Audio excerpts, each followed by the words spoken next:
Welcome to No Quit, the podcast where real business isn't filtered. I'm Jeff Leschere, founder of Florida Lee Law and Title. I've built an 8-figure company, but not without setbacks, burnouts, and moments that nearly broke me. This podcast is where I tell the truth about what it really takes to grow something that lasts. The wins, the losses, and the grit in between. If you're in it for more than just the highlight reel, you're in the right place. The stories shared on this podcast are based on real experiences, but details have been changed or generalized to protect client confidentiality. This podcast is for informational purposes only and does not constitute legal advice. Listening to this podcast does not create an attorney-client relationship. So welcome to another episode of the No Quit Podcast. I'm your host, Jeff Leschere. Today we have a local Hammond legend and Ryan Barker. He's probably has the widest range of any guest I've had. He's running things in a local aspect as well as a business on an entirely other continent. So very interesting. So welcome to the podcast, Ryan. Thank you for having me. And I love the operation. Thank you. Appreciate it. Well, so let's give me the kind of like the 60-second background, in terms of where you're from and a little bit about you. All right, we'll start there. So from Hammond, Louisiana, Mm-hmm. born and raised, went to Holy Ghost, Hammond High. From Hammond High, took my skill set to Delta State University. Yep. And really that's where I understood that I was a connector, a team builder, and, and a relationship What guy. made you, what gave you that impression at that point? Bringing Pete Gold and Scott Eisner there with me. So and you're the coaches reason. acknowledging that, and it started to be a joke as you're the best recruiter that Delta's got when I was still playing. Right? Yeah. And then Well, those are two incredibly great athletes to have recruited there. I told my you. claim to fame. Well, look, it's kind of turned into mine. I like to tell people that like Saban has a miraculous coaching tree. Now I've got the head coach of Ole Miss that played under me when I coached soccer at Hammond. Hey. And look, I think Pete could have made it in soccer as well as he could football. Soccer, baseball, you name it.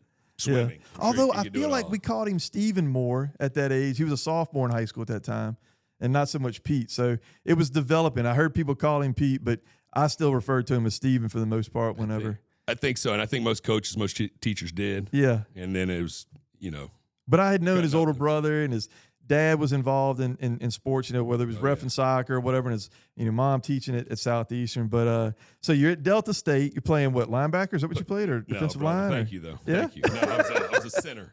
So Really? actually, I've snapped for Scott Eisner since we started playing No football at Holy lie. Ghost. Man, Yeah. you look much more athletic, and I hate to say it like that. Well, I'm a big athlete. My Tough son is a athlete. center, and I'm always telling him, like, he's like 5'4", 5'5", 150 pounds. I'm like, bro, you better either get faster and change positions, or you better start putting on some weight, because I don't know very many 150-pound high school centers. But in the run and gun days that they've got now, he does snap extremely well. I mean, he's got a hell of an arm. He actually could be a quarterback if he had, had some footwork and had ever played that position. But in any event, so you're centering at Delta State. And so tell me what happens after Delta State, y'all. After Delta State, I be honest, I was excited to be able to go to Delta. Got a business undergrad degree. Mm-hmm. Coach Ron Roberts, huge mentor, friend of mine, asked me and Pete to come GA for him. As graduate assistant, I said, hey. At Delta? At Delta State. Okay. So at that point, signed up, and I started thinking, okay, maybe coaching sports is something I can make a career out of, right? You had never thought about it prior to that?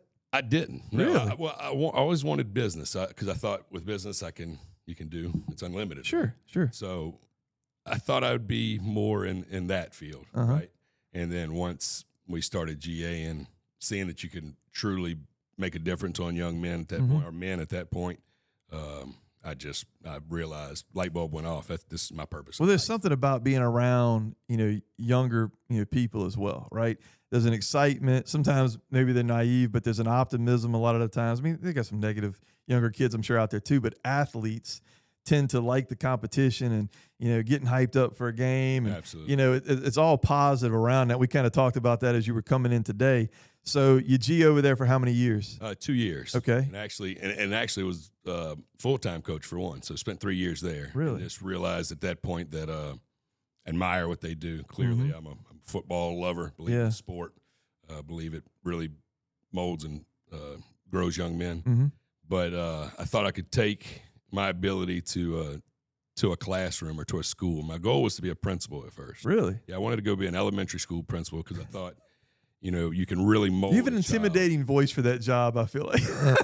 Maybe, yeah. Which is why when I'm jumping around, but when I came back to Hammond, I ended up for a year or two being kind of a disciplinarian of the school. Oh, okay. So, that makes sense. Maybe they identified that the bark actually could work. Yeah.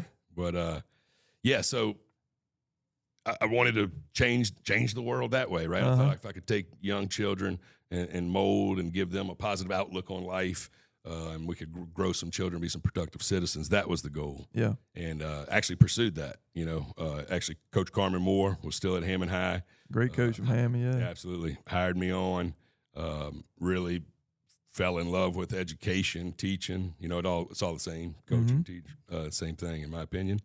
And then Chad Trosclair came in and was another mentor of mine. And I rode the school bus with Chad growing up. Did you?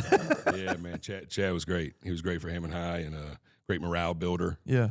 Saw the strengths in that. Actually, I was very fortunate with all those coaches that I've named to be around them, and they're all the same, kind of all cut from the same cloth.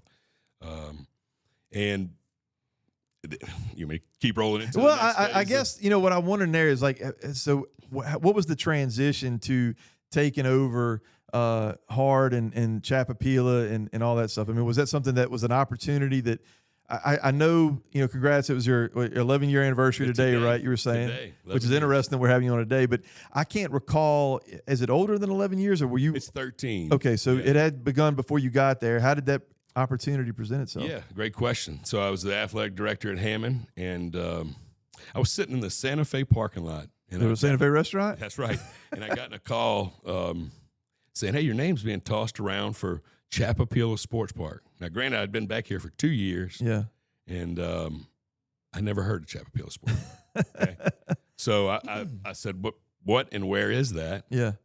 And they You must told not me. venture to Ponchatoula too often, man.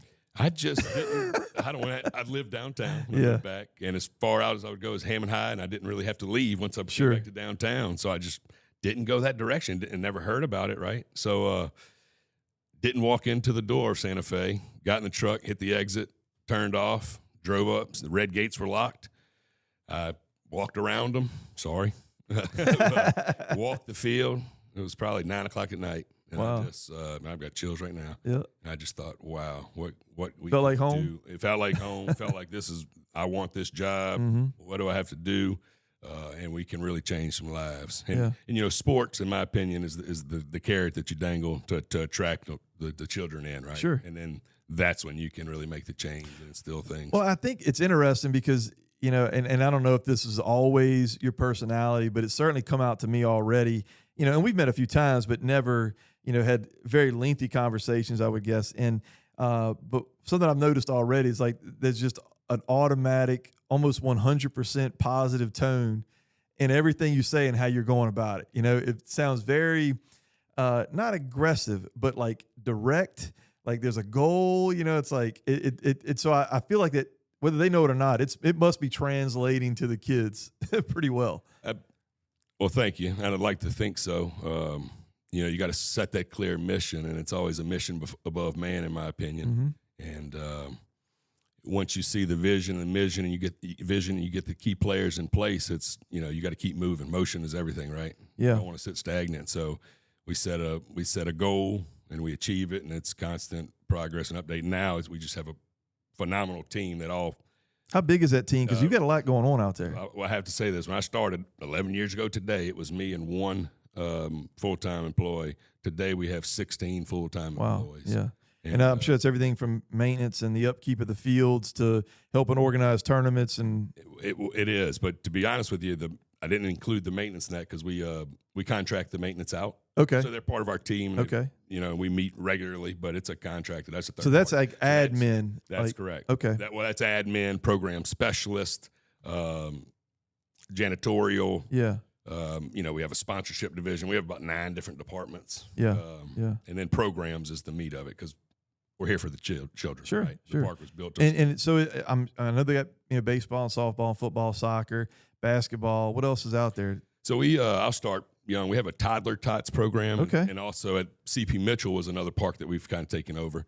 and operate out of.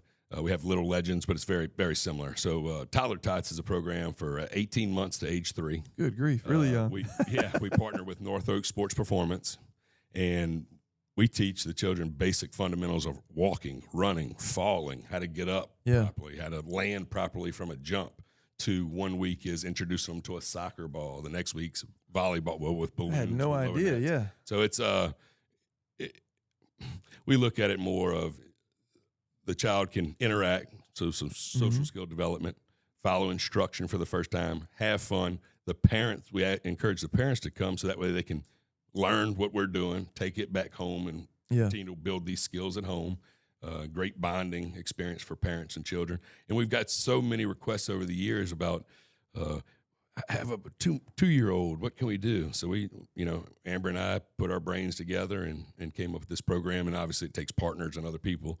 And we pulled it off. And now we're in fifth year of running it, and it's just maxed out. And it's a phenomenal program. Let me ask you something, and I don't mean to derail too much, but it's just something that struck me. Having grown up and played, all the sports as a kid and in high school and a season of very unimportant soccer in college.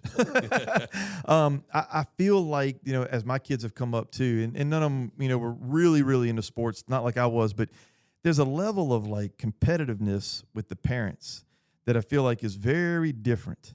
And I notice it from both my playing days, my coaching days, as well as now having kids. I'm like, A, I guess, are you noticing that too?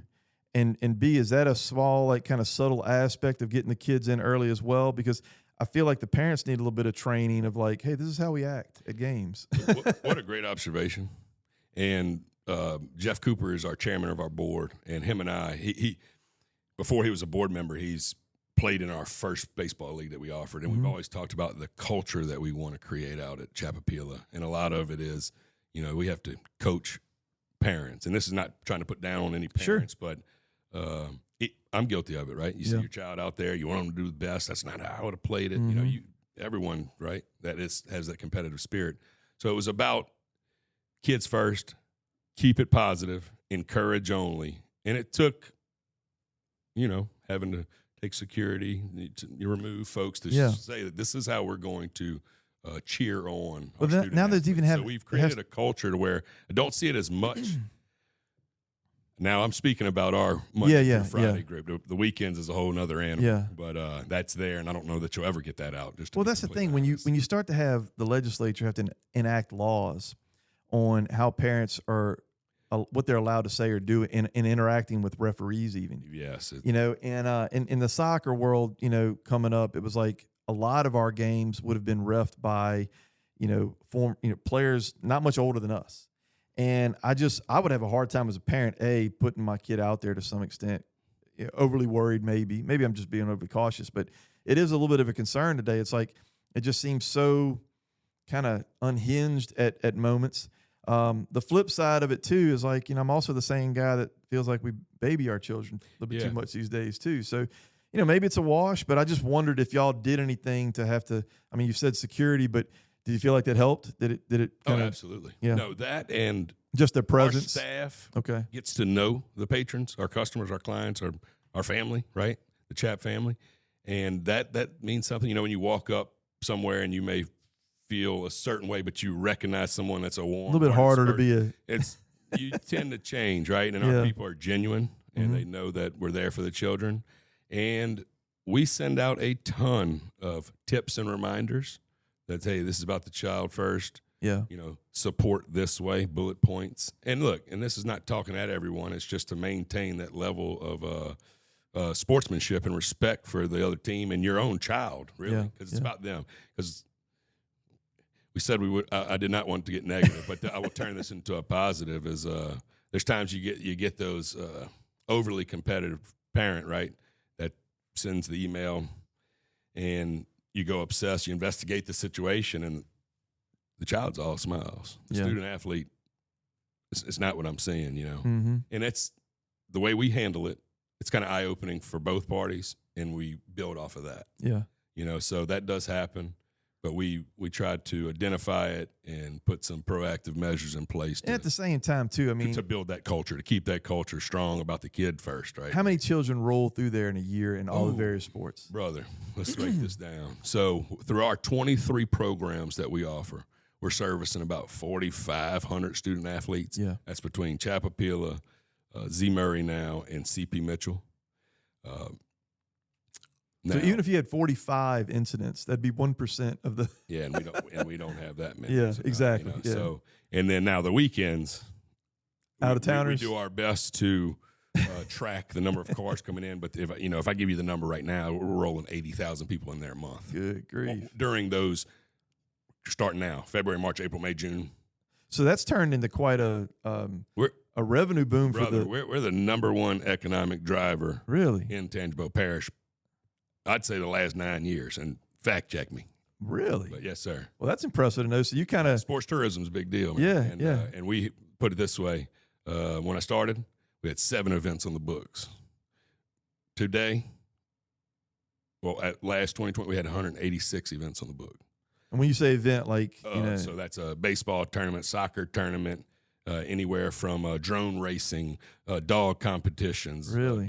Volleyball, you name it, we'll do it as long as it fits our mission, But so now that's only going to increase. We're adding that new gym that's going to provide 4 more volleyball courts. So now we'll have 8 in total, which will be the largest around.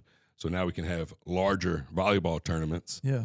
On top of which you well aware of the Strawberry Cup and what it brings. Oh yeah. And then our baseball, which is just dominant. And have y'all? I haven't been out there in a bit, but y'all started work or even finished on the new entrance exit, or how's that coming? That's done. So what we've done since then, just give you a quick rundown. Off of that new entrance and exit, we were able to acquire 16 acres. Mm-hmm. So we've already added 350 parking places. Nice. That will hopefully fulfill baseball, which frees up the rest of the park for now that we can have soccer and a gym event all in one Same weekend, day, whereas we couldn't in the past. Yeah. So that's just going to increase. And y'all have had events like the hospice gala at. Oh yeah, and that's not even including Chilling with the chamber. Oh yeah, and those are all great. those things too. Those are great. Man, you're heading up a hell of a facility out there. So 11 years at that, and I mean, is it everything you expected it to be? You loving it? I seem like you do. Not I love it. Yeah, it doesn't feel like work, which is a great thing, Yeah. man. I love it. I mean, it's got its challenges, like every job, but a challenge to me is I'm into a challenge, right? Yeah. To solve a problem, I'm into that. And then I have a phenomenal team. I can't speak highly enough about my team. Amber Andrews is a rock star, and everyone is there, but I have to shout her out. She came in early with me and bought into the vision and just expanded it. I mean, she's so knowledgeable. So great. Yeah, it's great to have that kind of facility out here, in the area, especially if it's bringing in, tax dollars and sales, revenue, things like that, restaurants, hotels, whatever it might be. But, in addition to that, all that, you've got a whole side business, right? I say a side business. Yeah, right, How long have you been doing the safari stuff? So 7 years. Yeah. Yeah, 7 years. So we started in 2018. Do the math real quick. That's 7 years. Yes. So started that with my father. It was more of a passion project. Yeah. To get to that point, let me back up. I'd gotten an international business degree, right? I was just always fascinated with. I wanted to leave the country. My dad was a real big in-country traveler. During the summers, we would always take a week and get an RV. Road trip it, yeah. Road trip it. Loved it, right? But I wanted to see outside the country always. So when I graduated, my parents called me and said, we're proud of you. You earned a scholarship. We saved you some money you weren't aware of. We wanted to get a nice start to your life, which I'm very grateful for both of them. And I said, you know what? I want to leave the country. Now, the backstory to that is my father was the guy that had the National Geographic piled up growing up. Yeah. Anytime the Discovery Channel was on and the wildebeest crossing would be would be taking place, he'd call me in there. I'd run in there. We'd sit there and watch it. So that was my whole life, right? Yeah. And to get back to this, she said, well, that's out of my league. I'm going to let you talk to your dad. And he was a real quiet man, didn't say much. When he spoke, you listened. He said, what you think about Tanzania, Africa?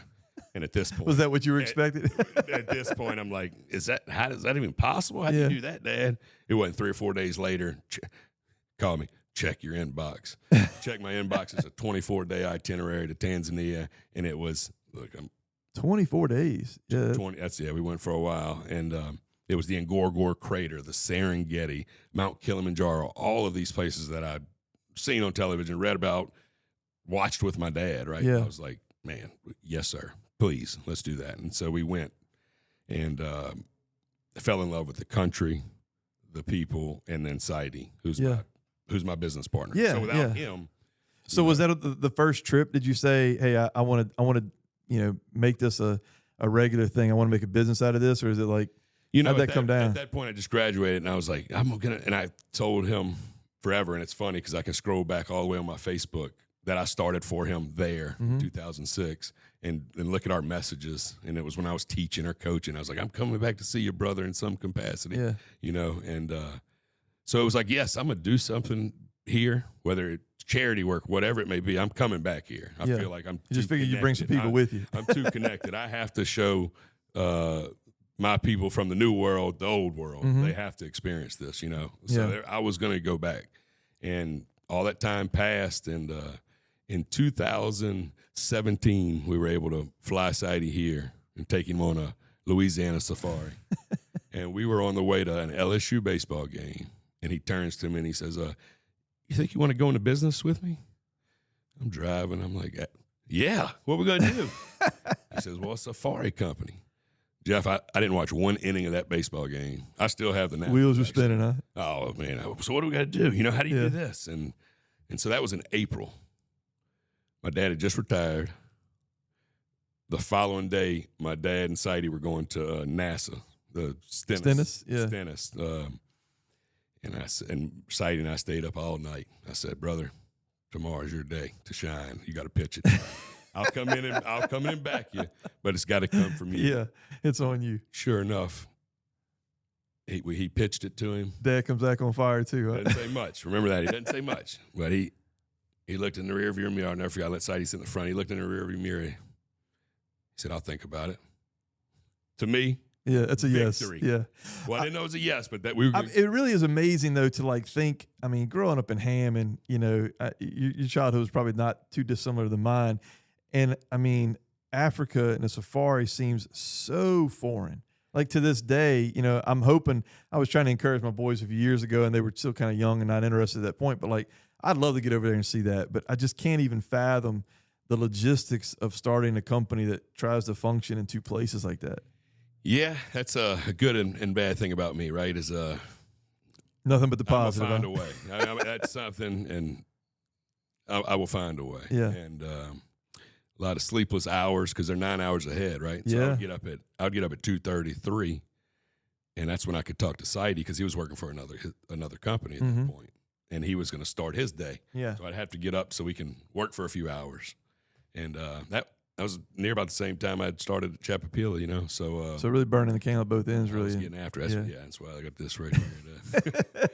Well, let me ask you this too. So, part of what we're trying to do here, I guess, is a little bit of, people that face some adversity, whether it's good or bad kind of thing. And I wanted to do more than just say, hey, I worked hard and got through it, right? Like trying to put some kind of quantitative measure on okay. How long did it take you of those kind of hours and, Yeah. So Paul Jinko, which he's a local, you may know the name. Yep. He was our first client, and he actually saw pictures of us when we were going back. So that happened in April. In January, my dad and I went back to really go. We were just going to go explore the idea even more. Yeah. Go back, see how it felt. We ended up buying 2 vehicles right there. But so it was on. Well, Paul Jinko happened to see it, and he says, man, I just bought a ticket to Tanzania off of Scott's Deals or some. Yeah. And he's a world traveler. So I said, well, we got you, brother. We'll take care of you. So we were able to, and then Saidi's fortunate clients to have that kind of test run with a local that happens to be going there. It was destiny, right? Yeah. And so from there, it was a little slower, right? It was past clients of Saidi's that wanted to support his business before our name got out, before it hit the TripAdvisors. I could promote social media and hit the local base.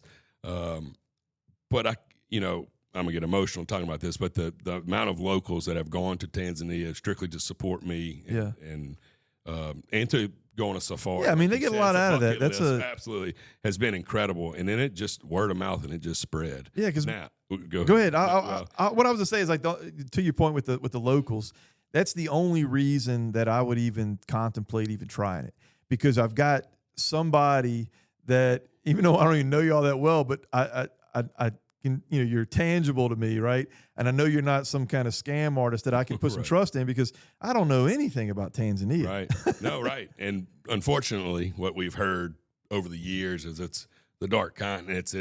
There's crime, all the bad stuff. All the bad. And it's such a beautiful continent, and Tanzania is a beautiful country. And they're with every place. There's bad pockets, right? Yeah. Bad people. So, but anyway, Tanzania is just loving, beautiful place. So you go back, you buy a couple vehicles, you have a few test runs with some local people, and like I can get you in some adversity's coming. Yeah. So cloud nine, right? Started a business, eager to learn what I'm doing. I knew that I was always a personable connector. And a business honest. You can have while you still have a job paying the bills, kind of. Yeah. And my father was going to handle certain part of the business, and I was really going to be the salesman on the phone, right? So I could schedule that after my park hours, which we did. All right. August 2019, my father passed away unexpectedly, right? So now that's one thing. Yeah. And then got to keep the business rolling. Yeah, your work is double now there. Yeah. That didn't stop. So, okay, what did my dad do? What was his role? Oh, Lord. I had it from the top level, bird's eye view of what he did, but what did he actually do? So that was the adversity. And I think very humbling. Really stepping back and saying, I don't know what I'm doing in this area. For those that have might be faced with that, taking over a business from a parent, like what does that look like? I mean, do you go through his emails? I mean, you go through, he's got notes. What happens? Kimball Lee Barker was the man. We went to his desk, and he had every password, email written down. Thank God. Which we knew he would. We just had to find it. Mm-hmm. And that really helped my mother and I out tremendously.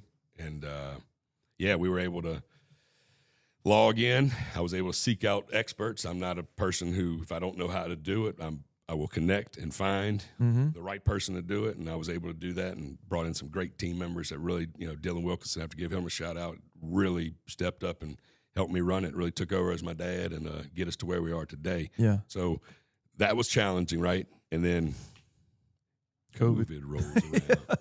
And that's not real conducive to international travel. I'll right? bet, yeah. And that was scary. So we had like 7 clients booked. And out of the 7, 1 asked for a refund. And the others just wanted to let things calm down at some point and roll their trip. Push it to another date. And because of those people, and I understood the one that wanted the refund, right? Sure, yeah. Those times were chaotic. We did not know what was going to take place. So it was, I wanted to be a good business person. I gave them their money back. Sure. And but we really needed those other 7 to stay on. Yeah. And they did. And those 7 were just dynamic. And still to this day, dear friends of mine, they send us so many clients. Are there any competitors that you're dealing with that operate? I mean, are they all like you, or the majority of them primarily based in country? That's a great question. So the thing is you have to have a shared business with a Tanzanian.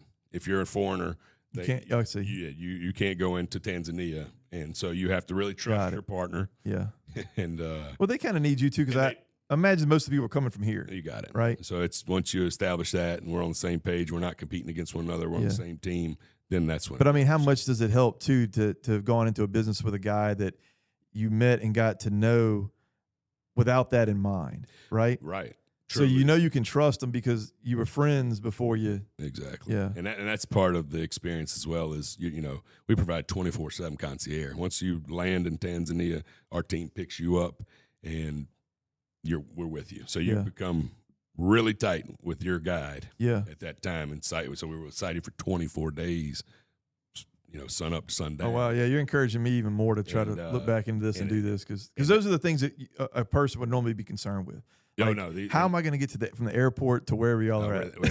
You'll see us there. And prior to that, we send over your passport's required to send over so they can run through their systems. And we go through social media and find updated photos, and then we connect you with your guide. So if it's going to be Muad'Dini, you would have already talked to him on WhatsApp, video called. He'll get to know some you. familiarity already. Exactly. Yeah. So when you come out of that airport, y'all are smiling almost eye to eye. Yeah. And it's game on from there. Well, look, man, I when I started this podcast deal, I figured I wasn't going to go, rogue and do a 3-hour deal. So, I kind of try to target like 30 minutes or so. I can't even believe it. We're already over that. It feels like 5 minutes to me already. Really? Yeah. Wow. I got the 5-minute warning a good bit back. I'm going to have you back. But regardless of that, in the few minutes we got left at the end here, I want to touch on, two things that kind of help promote. I mean, number one, what's new and upcoming at Chappapeela, and how do they kind of, find out more on the Tanzania? Yeah, thank you for that. So we July of 2026, we're going to open up our new gymnasium, which is about 10,000 square feet larger. We'll have some more utility type rooms that you can rent. We've turfed 8 baseball fields. We've added lights on multiple fields, added parking. We're about to add an indoor facility, which will be top notch. Covered indoor facility, turfed. That's going to be sweet. We've added batting cages, added 2 brand new playgrounds. So we've revamped. We've the community has been so great, supported us through the tax. We hit the ground running. Yeah, what our people asked for, we turned around and took. It's got to be a top 10 facility in the state, I would think. Yeah, definitely. In terms of the programs, this is another fact. We offer the most and serve the most children, and that can be compared to your larger Brex. Yeah. Love Pelican, but Pelican Park. I just think, too, and this is just my 2 cents, but as a former juvenile public defender for the 7th Ward, I just think that trickles down all the way in much the same way that education does, right? Yeah. They're part of a team. They're involved. They learn discipline and hard work, and they're statistically less likely to end up a victim of crime or committing crime or, not finishing school or, all these things. There's probably a million and one other statistics that go along with it that, we could spend all day with, but it really just starts at that age, right? 100%. Younger, the sooner you're in it. Engage in something positive. Yeah, or what all of us can say the same, or you're going to go find, something to do. Yeah, I mean, we almost joked about, the whole Hammond Ponchatoula dynamic, but when I was a kid coming up, there was a little bit of that. Ponchatoula and Hammond are always kind of rivals and things, whatever. But I had so many friends from Hammond because there was only one soccer league, right? So you were on teams with Hammond guys. Right. And so when you got to high school, there wasn't this level of conflict. Like when we played or when we would see each other, out in, when we first started driving around, it's like, we had friends out there to see. And I think there's a level of that too, because that ends up broadening your horizons. Absolutely. I mean, I only know 2 people that have even been to Tanzania. You're one of them, right? And the others happens to be a cousin of mine. But I would have no exposure to anybody that's even been to Africa, right? Outside of that. And there's a ton of other things, But I just think it's great. I think you're doing a great thing. You're running a great gig out there, and I know all the help. But it's just like here, the team is what makes you. There's only so many hours in the day. So congrats on all of that. And if they want to get, I guess dig into Tanzania some more, like how do they find that? And so our website is TanzaniaAdventureTours.com. Okay. We have social media platforms. We have Facebook, TikTok, Instagram. How long does it take to book a trip and kind of, That's a great question. So usually you wanted to go about a year out. Okay. 6 months minimal, year and a half planning. Okay. Basically, you reach out to me. I find out your top interests, how many days, how many nights, luxury accommodations, put a package together, a starter draft package. You review it, get on the phone.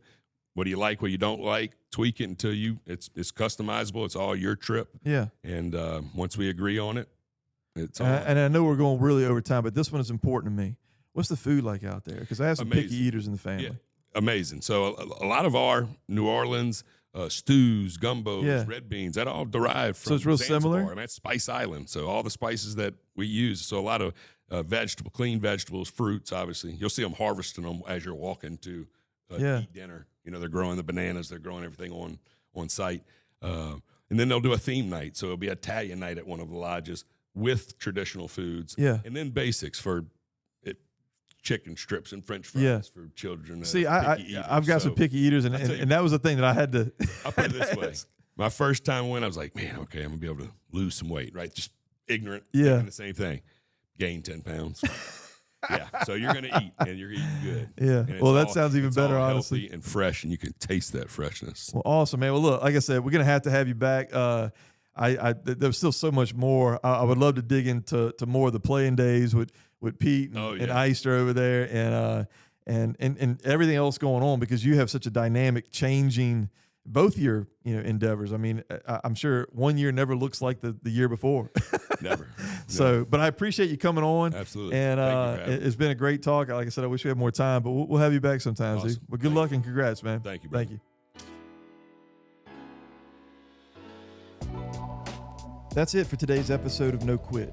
If you're still showing up, still building, still fighting, I see you. Subscribe wherever you listen to podcasts and join me for more behind-the-scenes lessons on what it takes to keep going when most people would walk away. And remember, success isn't about getting it perfect. It's about not giving up.